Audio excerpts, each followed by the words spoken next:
মুমিন ও মুসলিমের মধ্যে পার্থক্যটা কি? মুমিন এবং মুসলিমের মধ্যে পার্থক্যটা কি? মুমিন এবং মুসলিম এই দুটোর পার্থক্য বলার আগে আমাদেরকে ঈমান এবং ইসলামের বিষয়টা একটু তুলনামূলক আলোচনা করে দেখতে হবে, কারণ ঈমান থেকেই মুমিন শব্দটি এসেছে এবং ইসলাম থেকে মুসলিম শব্দটি এসেছে। আচ্ছা, এখানে কিছু পার্থক্য রয়েছে, আবার কখনো কখনো দুটো শব্দ একই অর্থে ব্যবহৃত হয়। তার মানে হচ্ছে ঈমান এবং ইসলাম কখনো একই অর্থে ব্যবহৃত হয়, কখনো দুটো ভিন্ন অর্থ এর দ্বারা বোঝানো হয়। ঠিক তেমনি মুমিন মুসলিমও কখনো একই অর্থে ব্যবহৃত হয়, কখনো দুটো ভিন্ন অর্থেও ব্যবহৃত হয়।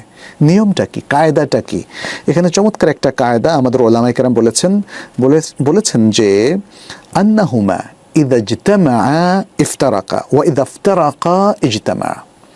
অর্থাৎ যখন এ দুটো শব্দ পাশাপাশি উল্লেখ করা হয় তখন ঈমানের একটা অর্থ, ইসলামের আরেকটা অর্থ। পাশাপাশি উল্লেখ করার অর্থই হচ্ছে দুটো একই অর্থবোধক না, একটার মধ্যে যা আছে অন্যটার মধ্যে পুরোটা তা নেই।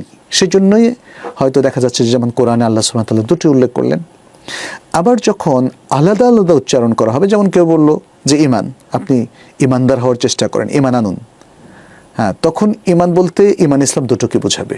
আবার যদি কেউ বলে যে ইসলাম ঠিক মতো মেনে চলুন, তখন ইসলাম কি ঈমান ছাড়া ইসলাম না, তখন ঈমানকেও বোঝাবে।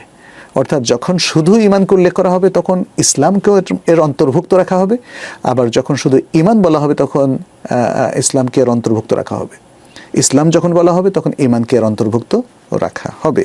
এর দলিল আমরা আল কোরআনের মধ্যে পাই। যেমন সূরা আল হুজুরাতের 14 নম্বর আয়াতে আল্লাহ সুবহানাহু ওয়া তাআলা বলছেন, ক্বালাতিল আ'রাবু আমান্না কুল লাম তু'মিনু ওয়ালাকিন কুলু আসলামনা ওয়ালাম্মা ইয়াদখুলিল ঈমানু ফি কুলুবিকুম। আ'রাব অর্থাৎ দেহাতি লোকেরা, গ্রামীণ লোকেরা, তারা বলল কি, আমরা ঈমান আনলাম। হে নবী, আপনি বলে দিন, কুল লাম তু'মিনু, হে নবী আপনি বলে দিন তোমরা ঈমান আনোনি, ওয়ালাকিন কুলু, বরং তোমরা বলো আসলামনা, আমরা ইসলাম গ্রহণ করলাম, আনুগত্য করলাম।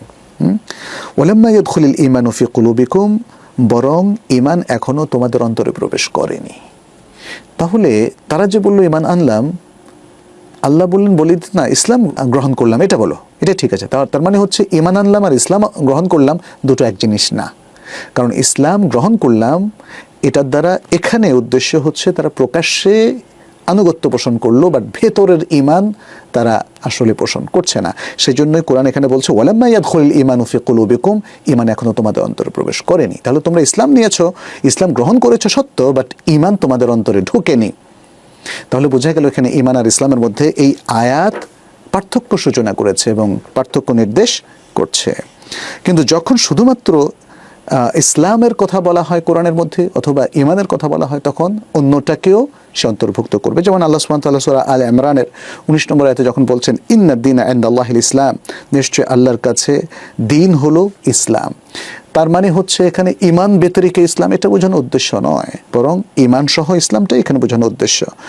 এবং আমরা দেখি যখন আল কোরআন বলে ইয়া আইয়ুহাল্লাযীনা আমানু, হে ঈমানদার লোকেরা, এটার দ্বারা তাদেরকে বোঝানোর উদ্দেশ্য যারা ইসলাম মেনে চলে, ঈমান আছে এবং ইসলাম মেনে চলে।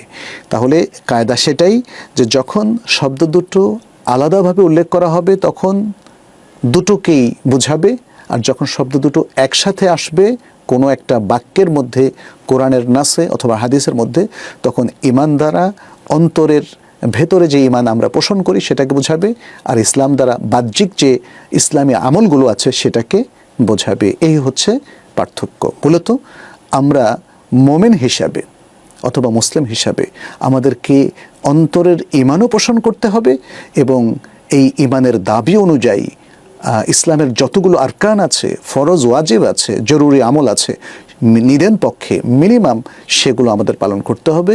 আর ভালো মুসলিম হওয়ার জন্য আমাদের সুন্নাহ ভিত্তিক আরও অনেক মুস্তাহাব্বাত আমলও করতে হবে।